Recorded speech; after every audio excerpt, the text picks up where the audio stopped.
Josie. I'm Nika. I'm Marian. I'm Kevin. I'm Angela. I'm Christian. I'm Carl. I'm Kyril. I'm April. So today we're going to talk about GMO foods.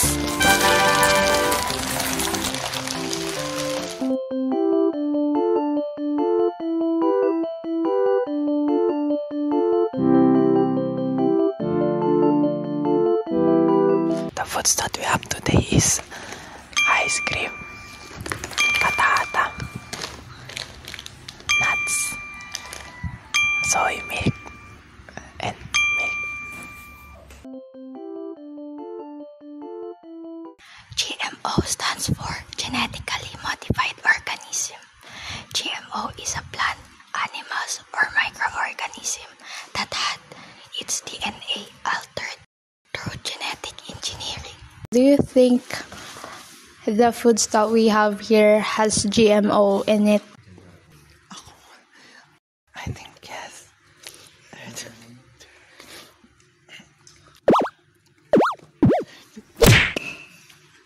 Yes, because of the ingredients of soy milk. No. No.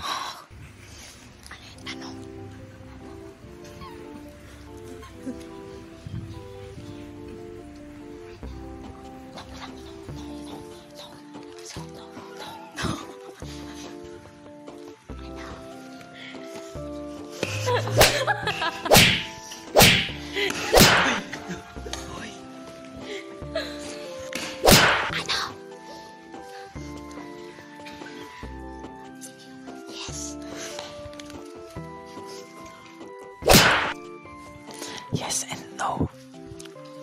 I think it's yes.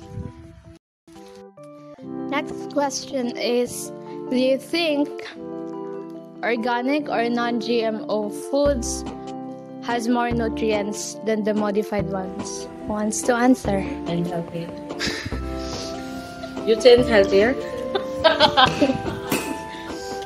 I think yes, the organic is have nutrients, but the GMO is juicy.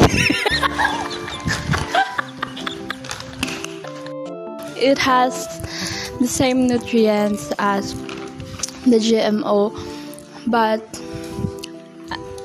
compared to organic foods, GMO has its side effects. Thank you.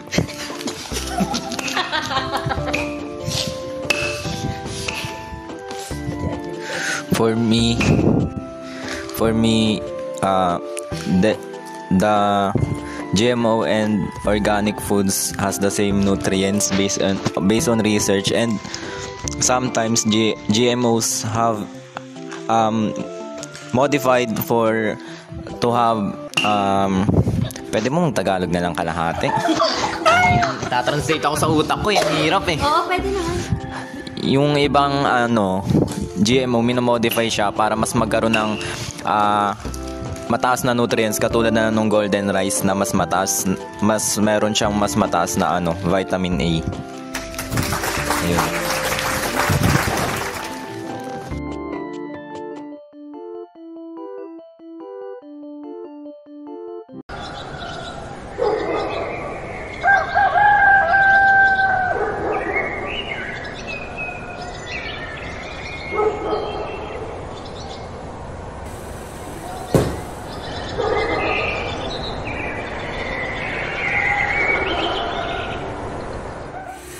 Our next question about GMO is all about if organic or non-GMO foods are more sustainable in farming than GMO foods. For me, the more sustainable is organic because mas marami kasi nakukuha natin mga nangyayari talaga sa farm. So, for me, it's for you. Yes,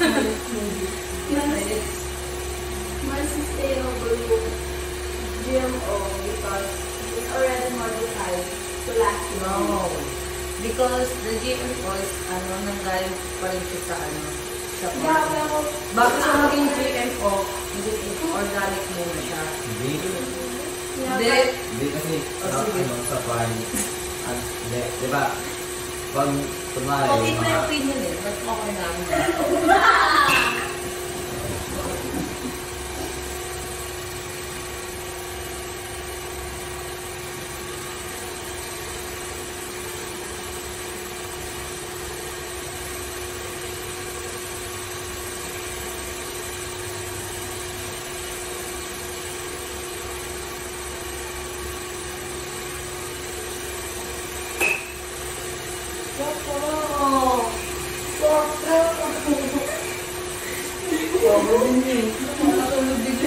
Kasi yung lemon,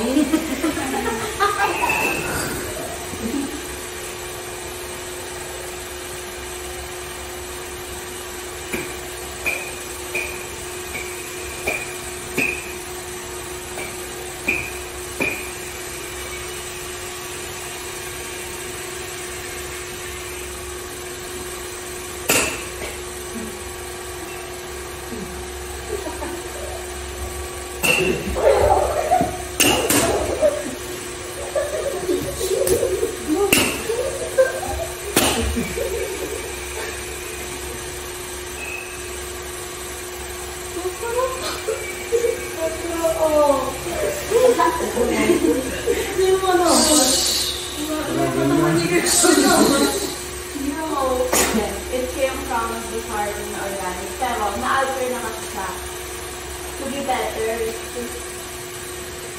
Kaya lang to do it. sustainable yung GMO para sa kasi siya.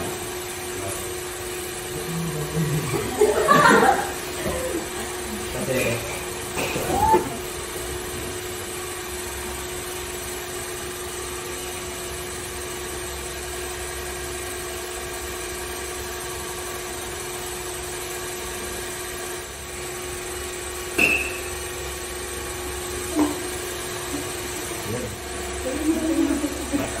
mas less yung lupa na kailangan gamitin. Since na-base naman yung pagtubo ng mga pinakain nila. Saka mas siya, hindi siya prone sa mga peste. Yun, hindi siya sa mga peste. Saka hindi rin siya parang ma-maintenance kasi merong mga modify siya para makatagal sa init. Sustainable yung organic farming since sa farm sa mismo nanggagaling yung mga sa farm mismo nanggagaling yung mga crops. Kumbaga kasi yung sa GMO may mga nilalagay siya. Pero feeling ko hindi siya magtatagal in the long run.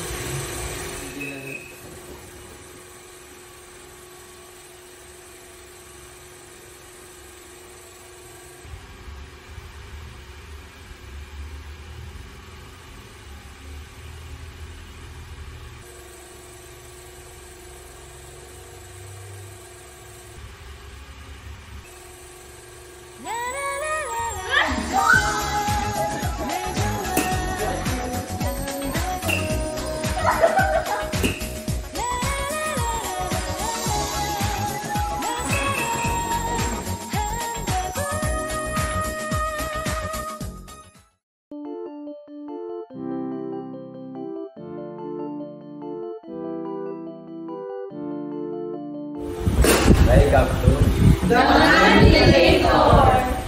Westminster. Each of the following is GMO. 1. BT corn. 2. Heirloom tomatoes. 3. Wild rice. Wild rice kasi pangalan pa lang eh. Wild. Anong meron doon?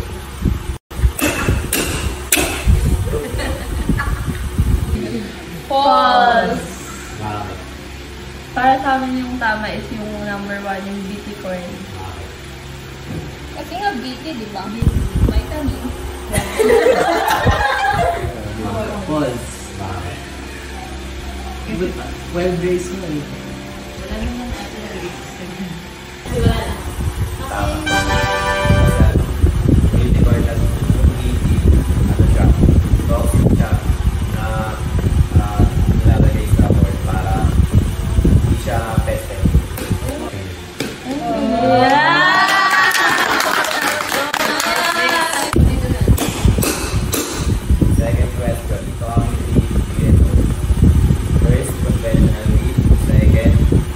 out of 20 soybeans, third, mabangkisan.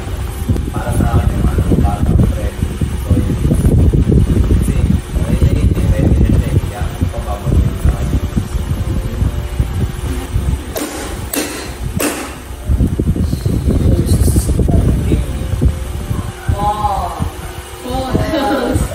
Ano sagot ko? Bakit? Conventional. Bakit?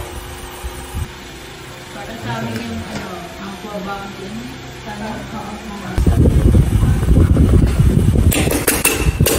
Ang sagot ay... Tama sila. Tama sila. Third question. Which of these is non-GMO crop? A. Cavendish bananas. B. Herbicide-resistant cotton. C. GMO salmon.